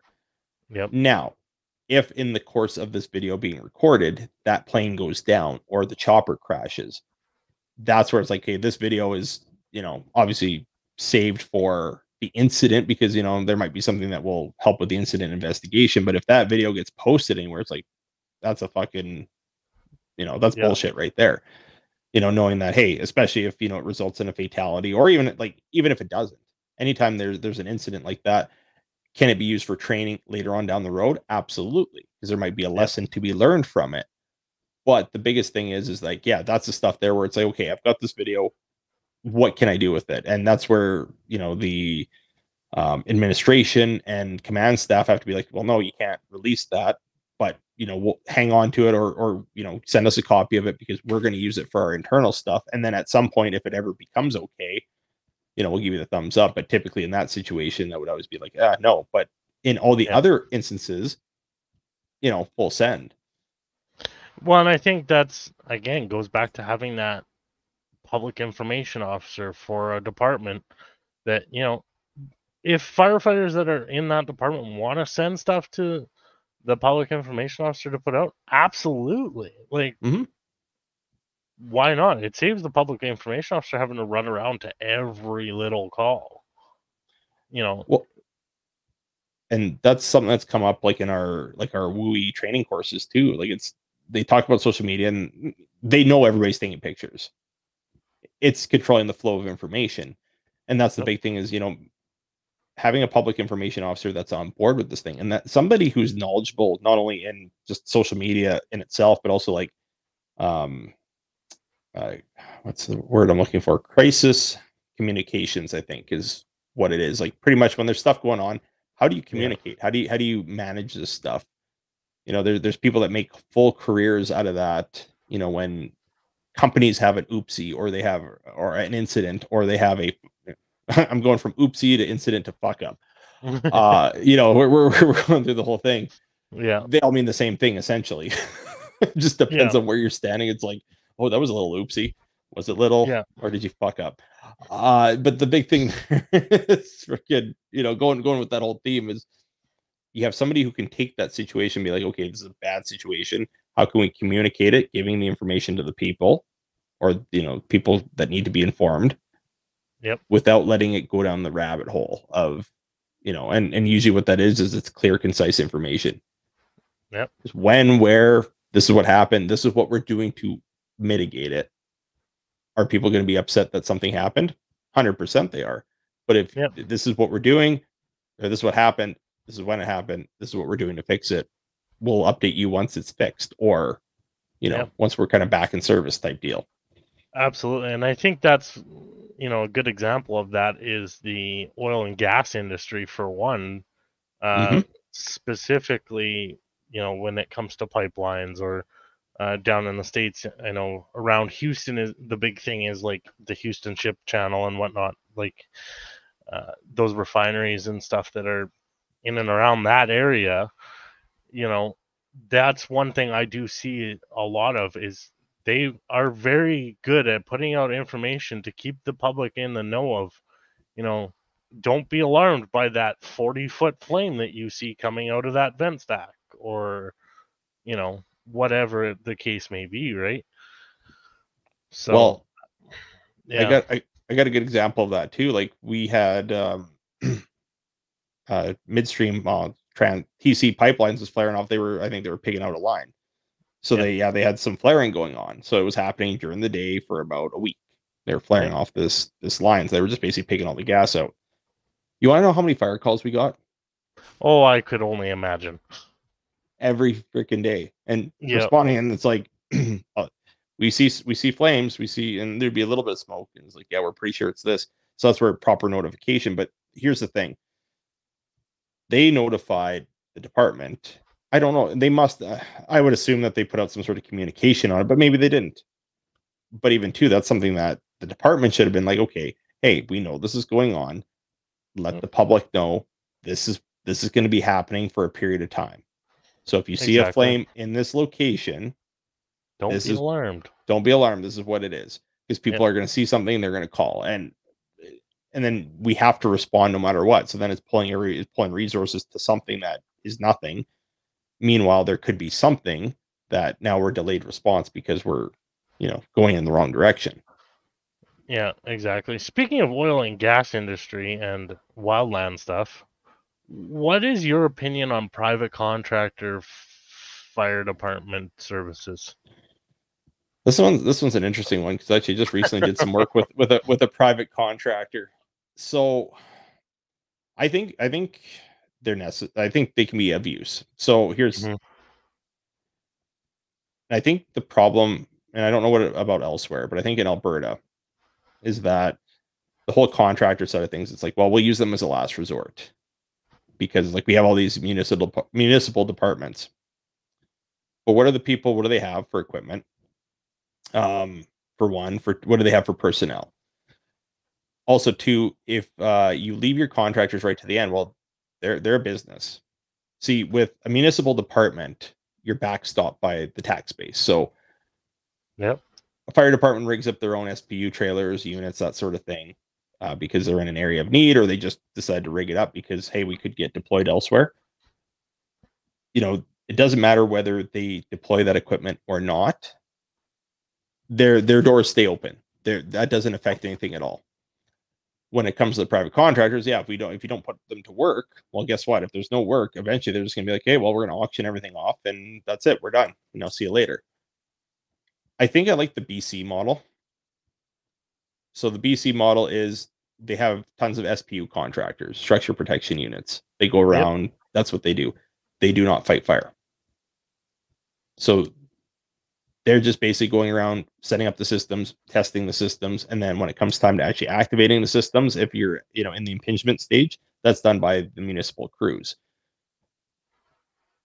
Now, I know a few contractors have rigged up Type 6s, like, so they'll rig up a truck to basically a truck to pull the SPU trailer, but also to something that they can use, have a little bit of water capacity, and some have actually rigged up bigger apparatus. I like the fact that we have contractors that we can rely on, because they are ready to rock and roll when you need them, because that's what they're in the business of doing.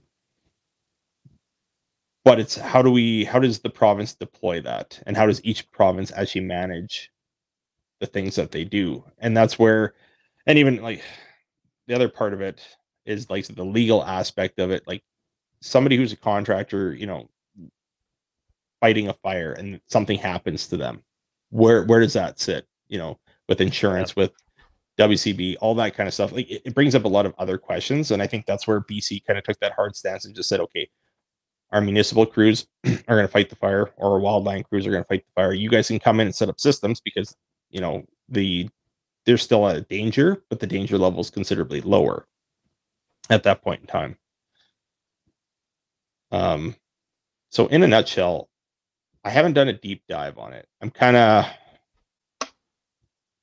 I think they're beneficial because you get areas that I don't think a municipality should send out all their resources and leave nothing at home. And that's if a department doesn't have enough people, like if they have very low response numbers and the only people that respond then now get sent out of town, who's responding to your calls? Who do you have coming to your emergency?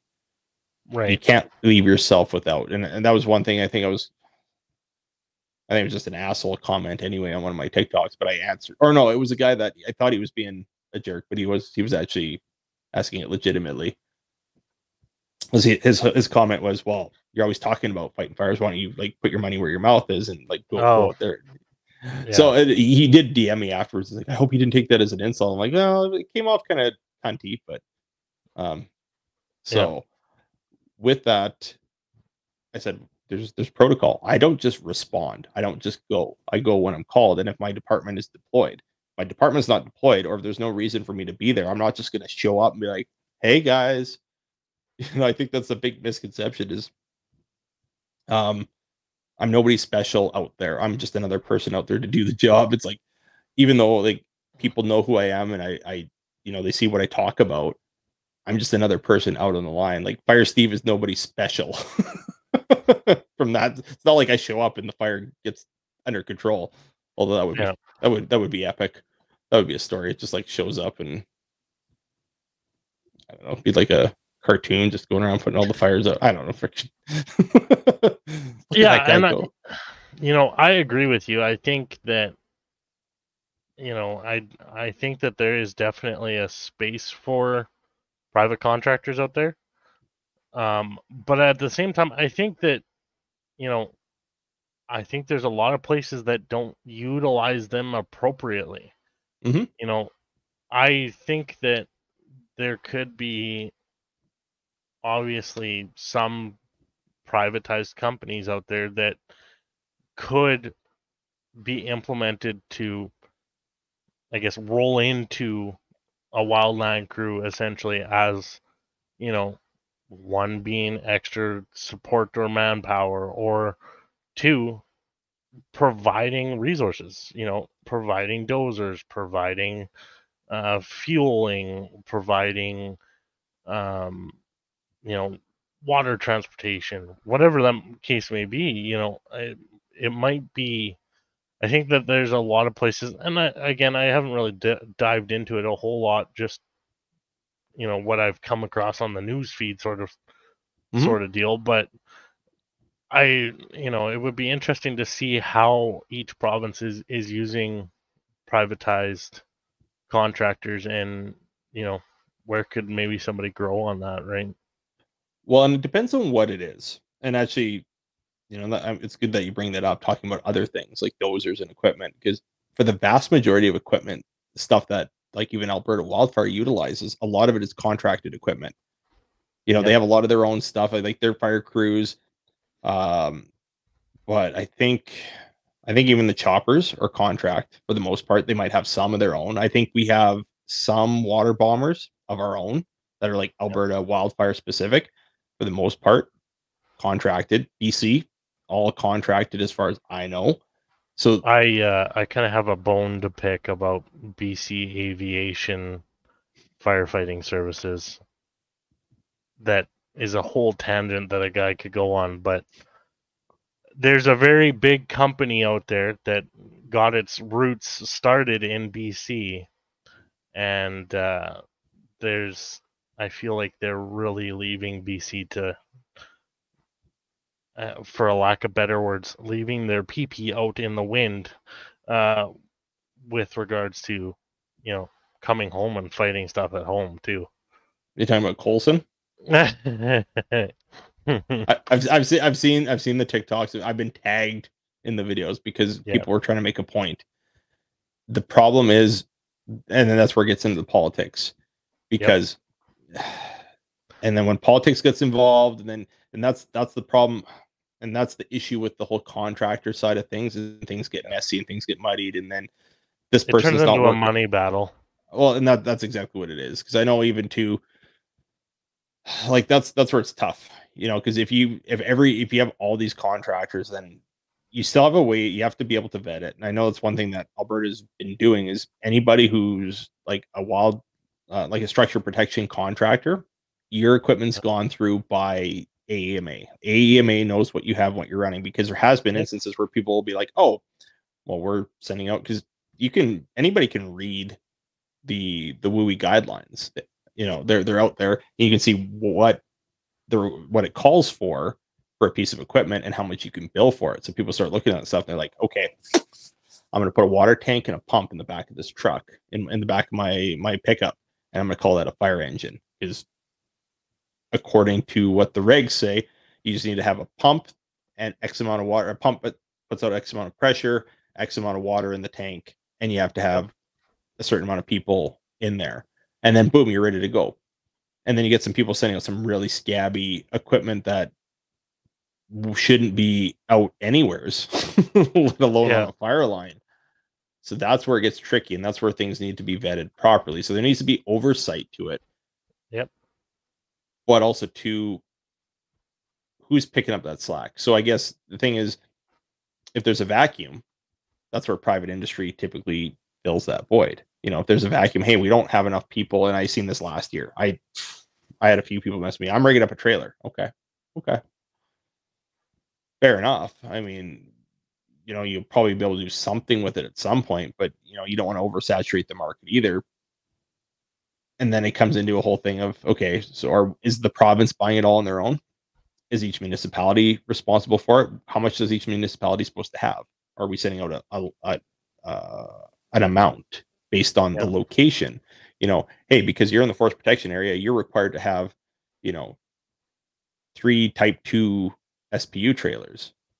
Yeah.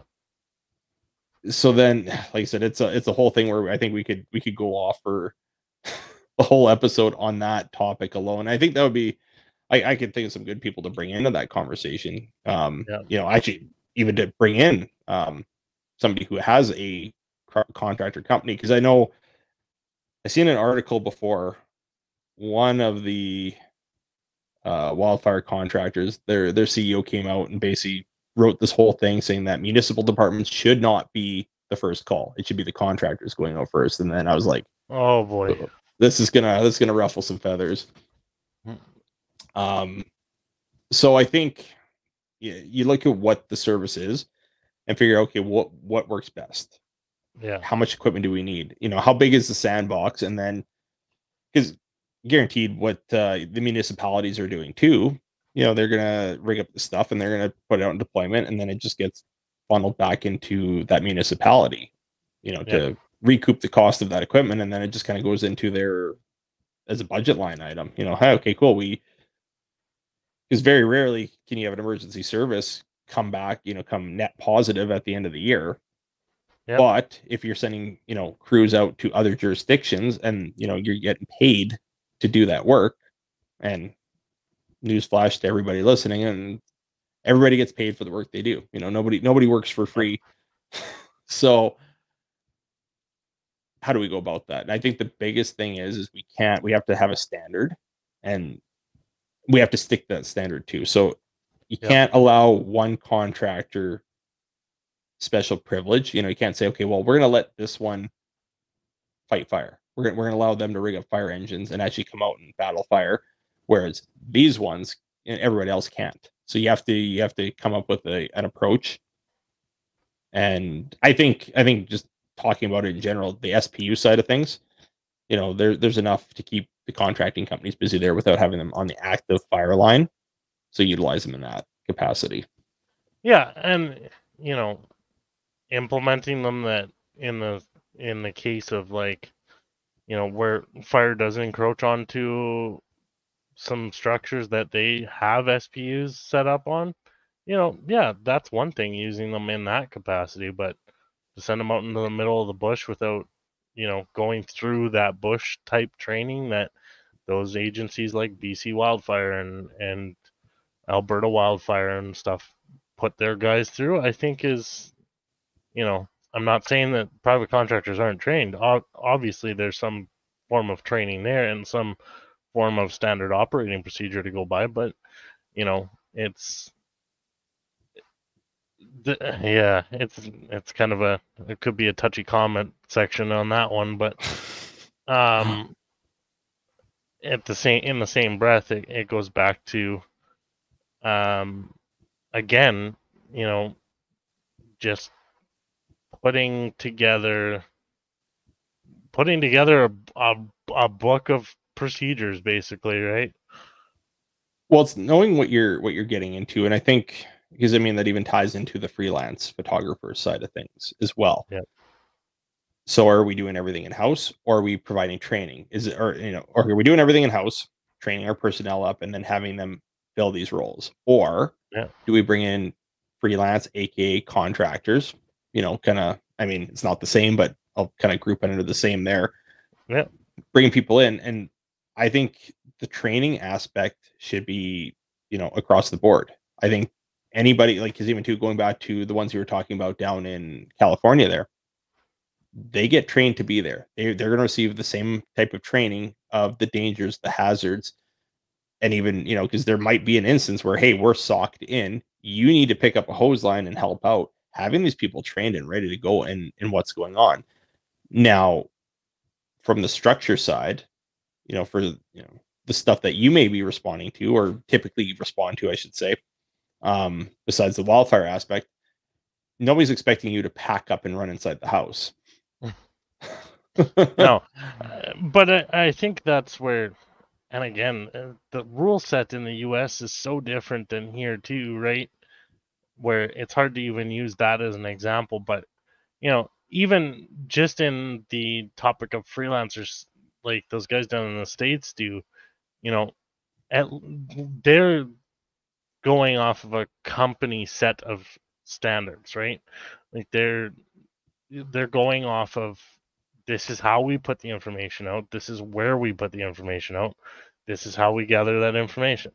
Mhm. You know, that's something that it's, you know, across the spectrum, it's they a very standardized thing for all of those guys that are a part of that company. And it's awesome to see. Like to see an organization like that that absolutely does it in a very good manner. Props to you. Like, and they should be the industry standard for media and the industry standard for, you know, just freelance contractors in general Well, and the thing is, in the fire space. what is the end goal? Like, what is this department or organization want to put out there? And I Yep. feel that whatever that may be, that's what the freelance photographer. And I mean, even going back to the contractor side of things with structure protection, like any sort of thing where you're bringing somebody in, what is that expectation? What do you need them to do? What kind of role do you need them to fill? And Yep. then you have to put that framework out to be like, okay, we want this to be done.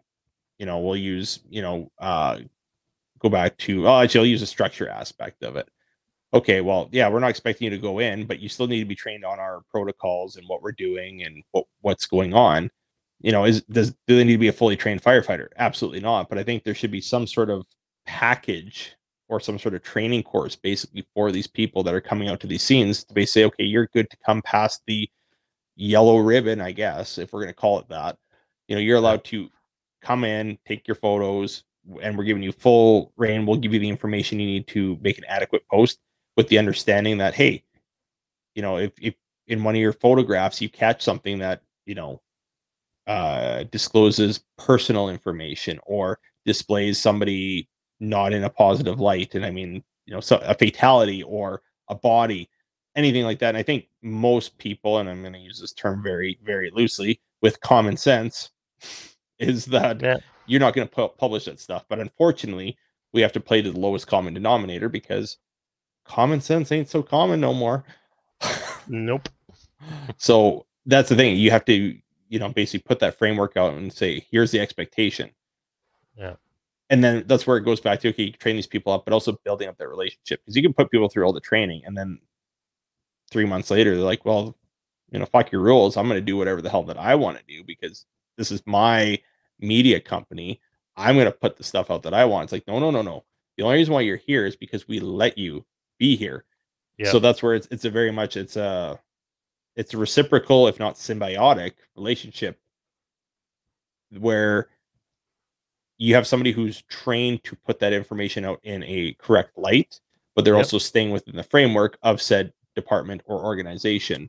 And in turn, that organization gets the proper media exposure, or the Yep. proper information just put out there, that the story that they want told.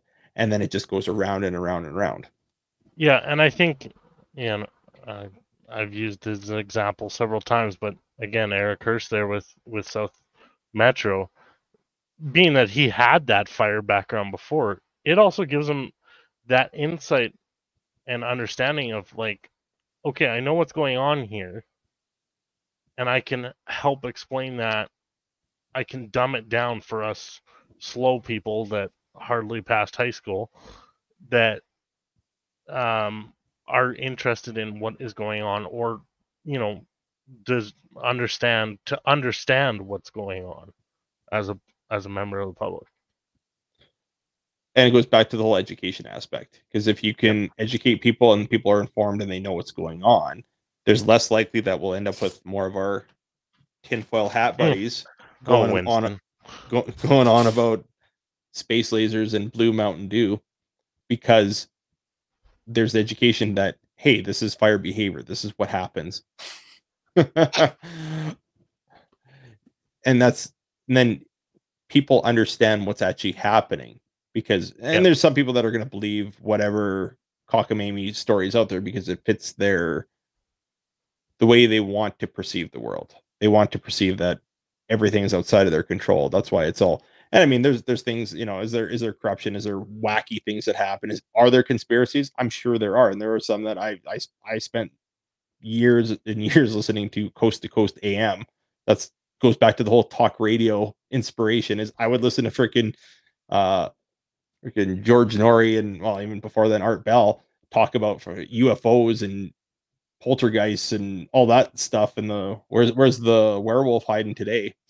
I mean, it wasn't I mean, do quite. we got to open up the whole Skinwalker Ranch conversation here? No, we're not going to open up that one tonight. So, is there things that we don't understand? Is there things that we don't know? Absolutely. My 100%. argument with everything, and I mean, I find it funny because if there's somebody in the blue crew that's watching this thing, I'm wearing the blue shirts, they're gonna be like, "See, he's lying. He's wearing blue again." Yeah, Steve, why isn't it red? I don't know. It's funny because I'm wearing a blue hat, and they're like, "See, you're wearing blue. You must be afraid of the blue beam." I'm like, "Holy fuck!" I'm like, "It's a hat. Get over it." But it is funny. It is funny to play around with that. But if you don't understand, Yep. and even myself, I mean, if I didn't have that education, if I hadn't seen fire behavior myself, yeah, Yep. maybe I might question some things. But that's where it's important to come on and talk about things logically and say, okay, this is why things happen. In the case, we'll go back to Jasper. Well, why did this building burn and why didn't this one? Well, yeah, Oh, Lord Almighty. some people might say, well, it was planned on purpose, and this person, this home was, had a blue roof, or this building was, they didn't want this to go because they're going to put condos over here. Well, guess what? No, embers travel and they land wherever they're going to land. If there's combustible material for these embers to start a spot fire, then it'll turn into a spot fire, will turn into a bigger fire, which will turn into a bigger fire, and then now it's burning the side of your house. Then it goes inside because there's nobody there to put it out, because Yeah. guess what? A third of the town, well, I don't know how much, yeah, a third of the town was on fire. So yeah, crews are overwhelmed, and they're like, "Hey, we have to triage the situation, and we have to deal with what is high priority." And unfortunately, and as much as people don't like to hear this, triage is a terrible thing. You have to make a decision. What are we saving and what are we not? Because we Yeah, cannot what's save everything. important? Well, exactly. And so it's like, okay, well, this person's house burns down, they can rebuild. If the hospital burns down and, the water treatment plant burns down and, a whole bunch of critical infrastructure, if that critical infrastructure goes, will there still be a town at the end of it? Or will they just say, Yeah. well, we're cutting our losses and we're not coming back. So even if your home was saved, there's not going to be a town there anymore. So that's Yeah. the tough part that goes along with that. And that's a really tough decision to make at that time, but it is something that needs to be done, because if you don't do it, then you're just going to lose everything. Yeah. I don't know, Steve, but I think they should have done more to prevent that that street light post from becoming so scorched.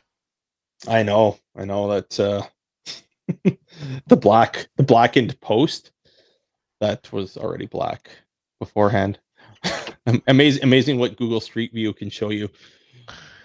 I'll be honest, and I seen you put that video out. I was about peed myself. That was pretty good.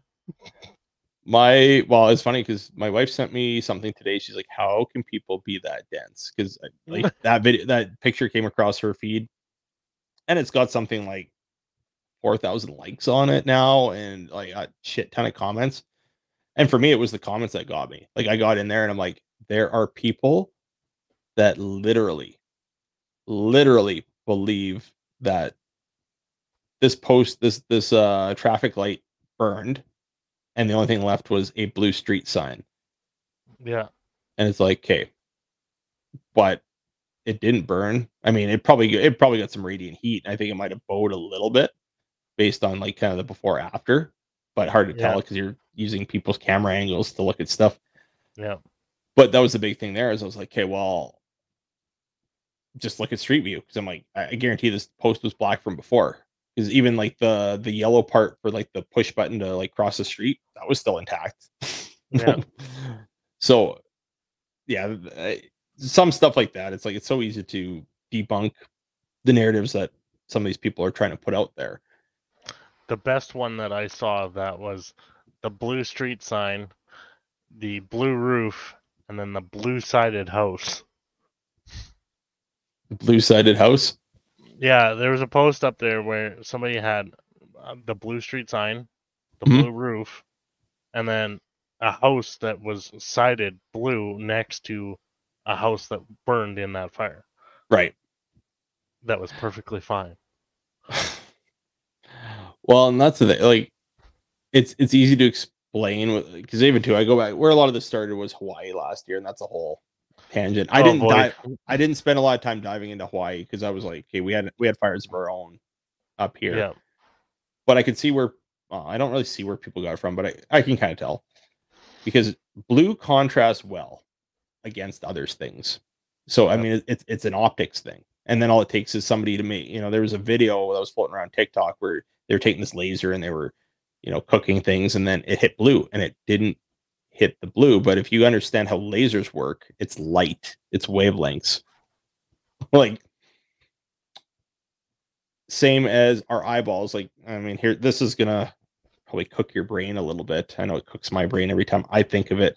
Oh dear, it's 12 o'clock at night and you're gonna cook my brain? Oh yeah, you're gonna be laying awake and I'd be like, fucking Steve. And then anyone else who's listening to this podcast, you'd be like, fucking Steve. Okay. We know how light works, right? So light reflects off of, or color is the light reflected off something. So Okay. we're seeing, okay, you see, we're gonna stick with the blue theme. So I got this blue water bottle. So this thing is blue. So that means any light is hitting this, and then the blue wavelength isn't absorbed, and it's coming back towards your eyeballs, right? Yep. That would mean that this thing is actually anything but blue, because that light's being reflected off. So we don't know what the color of things actually are. We're just seeing what is not absorbed by said object that our eyes are perceiving. What the hell, Steve? Right? maybe I'm wrong. Maybe I'm wrong, but I at one point I can't remember if I was reading something or I was thinking about it because they're like, yeah, visible light is we're seeing the color of what's reflected off that's not absorbed by the thing. So my summer or my deduction of the whole thing was everything we look at is any color but the color that we see it as. What's that guy's name? He's a celebrity that's really smart. Neil deGrasse. Yeah, Neil deGrasse Tyson. Yeah. Somebody tag him, please. We'll get him. We'll get Hank Green, and whoever else the smart people are. Yeah. Clip this, please. Somebody. So yeah, that's something to cook your brain here for the. I can't remember what else I had on my notes. Actually, I think we kind of touched on. I mean, I didn't really ask you about like going around and we didn't really get on the photography side of things, but yeah, it's the photography side of things is pretty self-explanatory. I mean, it's I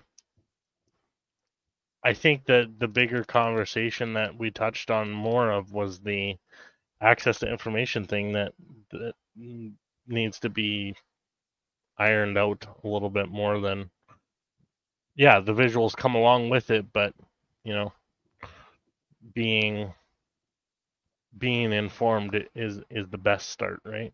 absolutely. And I agree. And I think that was the big thing. I mean, even leading up to this is what we wanted to talk about. And I think I feel like, yeah, we could, this could be a whole thing. We could have a whole panel and maybe at some point we'll see what, I think at some point it would be a good idea to do, bring some people of different experiences in and, have that conversation and do a full panel on it and be like, hey, what's everybody's thoughts? Cause there's obviously things that we think about. We're like, oh, this is easy to think. And then somebody's like, but what about this? So it's like, Yeah, can you exactly. navigate it? But Yep. no, I think no, this was good. I really enjoyed our conversation here. Where Absolutely. where can people find you? Instagram and TikTok are probably the easiest places to find me. NA Response Photography. If you are with a organization that is wanting to maybe build the framework for public information and would like to pick my brain about it, you can reach me at naresponse@gmail.com. Other than that, you can find my information out there. I'm not hard to find. I have a website launching here in about a week. It'll be naresponcephoto.com and .ca. That'll be launching in about a week. That will have some framework and some archive footage and archive pictures and stuff up there that people can look at. And shameless plug, but you can find on my TikTok or Instagram, I have a link tree in there, or a link in there to some apparel and merch stuff that I have available as well. Perfect. No, I'm very much a big advocate of plugging all the plugs. I think that's the biggest thing that I like to do with this podcast is, you know, network and then also to just, promote people. Yeah. And I think I think it's a small thing. I mean, you come in, donate your time, have this conversation. Obviously, we're both enjoying it, but at the same time too, it's opening up that exposure to other people and to different audiences and stuff like that. Yeah, absolutely. One thing I'm going to bring up because this is a new segment before we wrap up. I'm going to give a shout out to the people that support me. So on TikTok, I've got a couple subscribers. We got Wendy, who's wendy.over.ca, and we got Pickle, and she's Pickle subscribed because she's like, well, duh. Pickle.I.is. Yeah. I love it. So yeah, pickle.i.is. I forgot. I'm like, I gotta think. There's people who are listening to this on Apple and Spotify, but if you see on YouTube, there's a ticker at the bottom. So, if you want the video feed and see our pretty faces, you can go watch the Blazing Banter podcast on YouTube. But if not, we're happy to have everybody on Spotify, Apple, and I can't remember. It gets pushed to so many directories, but send me a message. Let me know where you listen to it. If it's not one of the main ones, or even if it is, let me know how you enjoy the podcast. But big thing, I'm like, I got people who support the channel and this is my way to give back, is just give them a quick shout out and appreciate what they do, because I really don't know what to do for my subscribers on TikTok. I'm still trying to figure that all out. That's like the whole YouTube tier subbed thing. I see so many people use it, but it's like, how do you like cater to that? Like, you want to do something special, but what do you do? There's only so much time in a day and so much content you can put out, but it's trying to figure it out. And I think as time goes on, I'll probably have more ideas what to do. And I think, like we mentioned earlier, like supporting the channels that we have, monetization isn't the end all be all of everything, but at the same time too, it allows, better equipment, better cameras, better mic setups. And even too, like for myself, like, for the StreamYard to host these interviews, and also to like the podcasting platform I utilize, it's all money. And I mean, for me, it's, people would spend money on a hobby anyway, whether they're golfing or fishing or whatever. It's a hobby. So I mean, if I never recoup it back, whatever, but anytime that it can, you can get something back for the entertainment, it's definitely appreciated. But absolutely. But yeah, so I appreciate. Well, thanks a lot, Steve. I appreciate the time and the soapbox to stand on, if you will. I'm just trying to see if I can get. There we go. I can't hear the music, but you can hear the music. Yeah, it sounds great. You're very welcome. But once again, everybody, this was some more blazing banter with Fire Steve. Have a great rest of your evening, day, whatever time it's at. Be well, be safe, and thanks for tuning in, and we'll catch you on the next one. Night, everybody.